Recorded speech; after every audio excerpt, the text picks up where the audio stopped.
fleet of spacecraft from a highly evolved group of friendly extraterrestrial visitors has arrived in our solar system and established a presence on Jupiter's moon Ganymede, according to 3 independent sources familiar with unfolding events in deep space.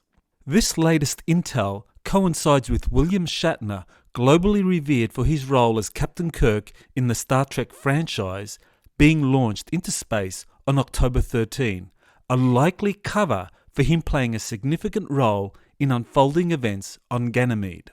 My first source, JP, who currently serves with the US Army, revealed to me that an international space coalition has been secretly sending personnel and ships to Jupiter's moon Ganymede to meet with a powerful new group of extraterrestrial visitors regarded as friendly.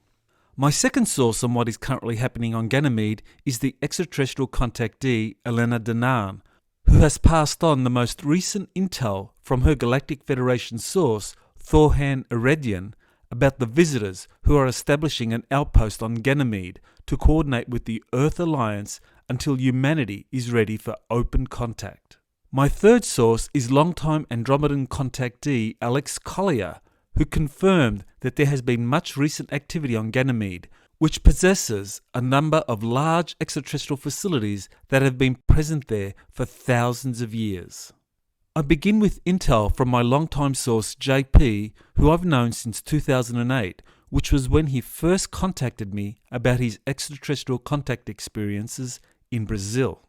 JP revealed back on September 7 that he and other US military personnel had been assigned to covert moon operations and began assembling large facilities there with the assistance of human-looking extraterrestrials working with US Space Command.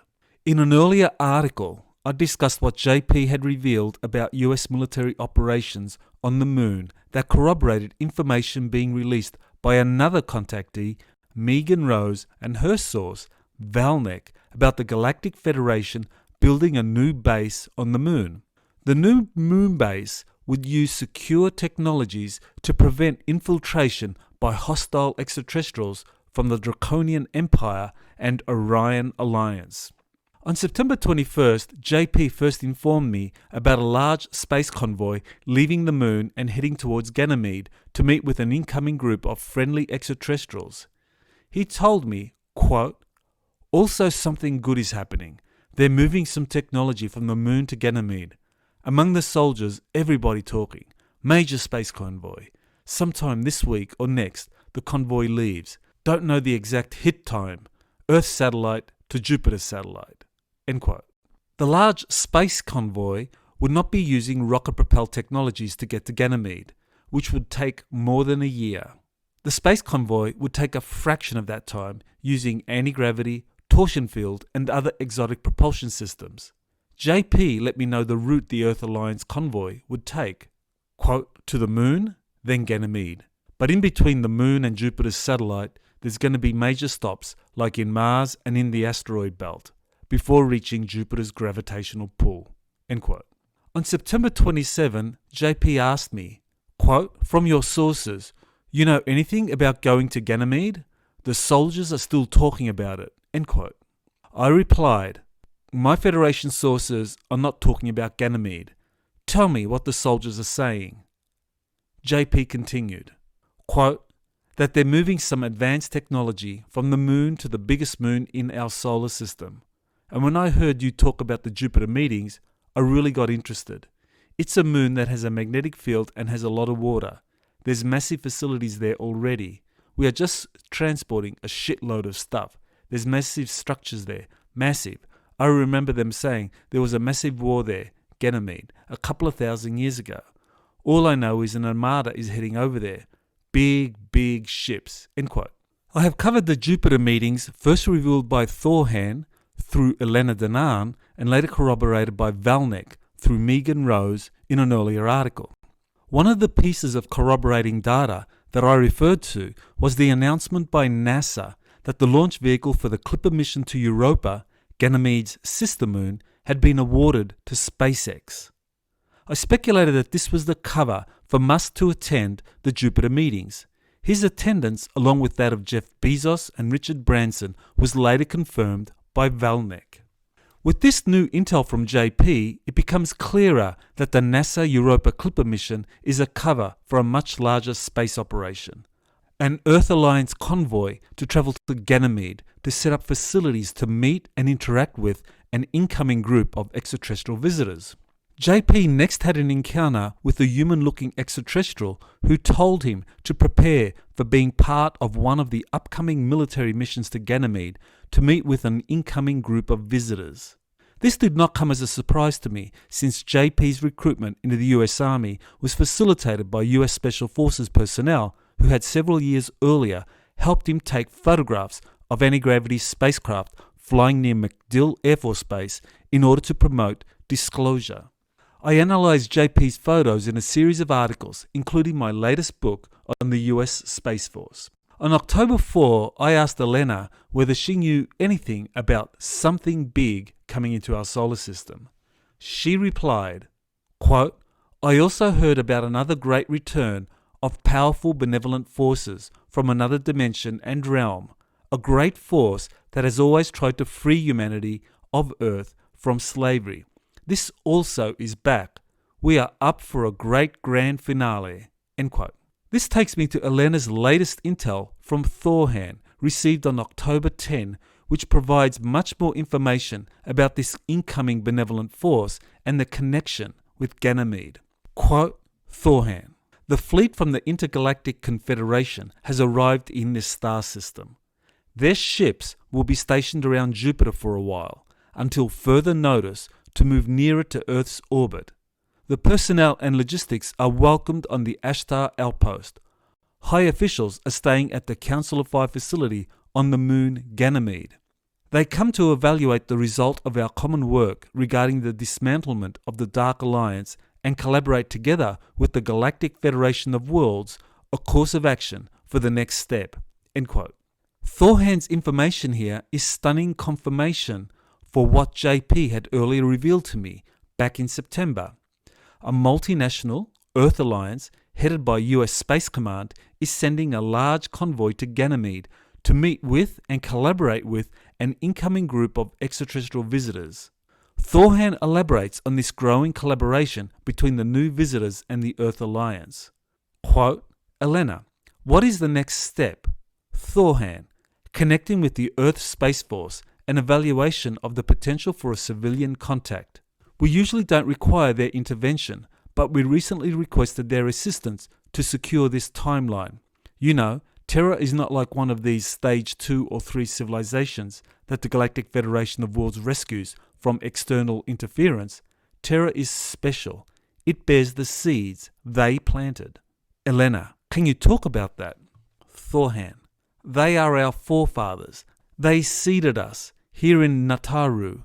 Terra, like a few other places in this galaxy, has been for a long while one of their particularly loved grounds for experimentation about human development and consciousness, such as in Mana, K62, Lyra. They are the seeders." Elena, "I understand they are a bunch of different races, aren't they?" Thorhan, "Yes, they are very diversified, but not as widely diversified as the life forms they created." Elena, "How do you create life forms?" Thorhan, "By hybridization. It is a great amusement for them, but there is a serious underlying matter. They work in accordance with Source. Of course, they do not create all life forms. This is the creation of Source, but they rather play with the material to create hybrid races and populate worlds. End quote. This is a fascinating development, since it dovetails with the information provided by several researchers and contactees about humanity's extraterrestrial origins and how different races seeded humanity. The oldest reference to such information comes in biblical texts such as the Old Testament that refers to the Elohim as humanity's creators. Alex Collier says that he was told by Andromedan extraterrestrials that humanity was a hybrid species containing the genetics of 22 extraterrestrial civilizations. In his book, Defending Sacred Ground, Alex spoke about Ganymede being used as an outpost by the Andromedans.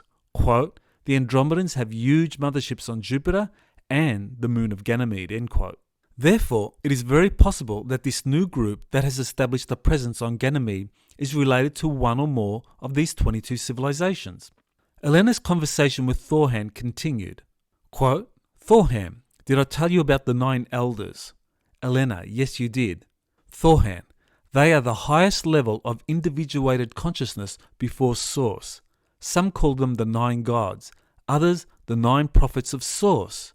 They do not live in definite dimension, but in no dimension. I mean, for you to understand, they dwell in between the created universes, in a place where time and space are uncreated. We call it the void, or the sanctuary. Their consciousness encompasses all consciousness. They can fractally divide themselves to be present simultaneously in as many places as they wish. For they do not travel in space, nor in time, but they connect to a location and an entity when they want to pass on a message or act, whenever the distance, whenever the time. For them, time only occurs when they connect to a space-time continuum. They are the first children of Source. Elena, archangels? Thorhan, higher than that. They are pure consciousness, non-incarnated, shapeless, but with each their own individual thinking, although binding as one. 9 mouths, 1 heart. They are the 9. They have no other name. Elena, can they be called the Council of 9 sometimes? Thorhan, well, yes, sometimes. You know, there are a tremendous lot of councils. These 9 are an intergalactic sort of council. And you have also the Nataru, this galaxy, Council of 9, which is now the 5. And at the head of the Zenae, the Andromedans, you have also 9 elders. End quote. At this point, it's worth mentioning that the first reference to a Council of 9 interested in human affairs came from channeled communications involving Dr. D.J. Vinod, who worked with the famed psychiatrist Dr. Andrija Puharic back in 1952. Puharic had several psychics channel the Council of 9, including famed Israeli psychic Uri Geller and later Phyllis Schlemmer. Her book, The Council of 9, summarizes 20 years of research and communications with the Council of 9.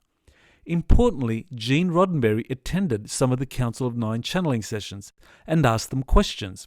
This inspired him to create the TV series Deep Space Nine, where he described a mysterious group of incorporeal extraterrestrials that he called the Prophets, who occupied non-linear time inside a wormhole that instantaneously connected different parts of our galaxy.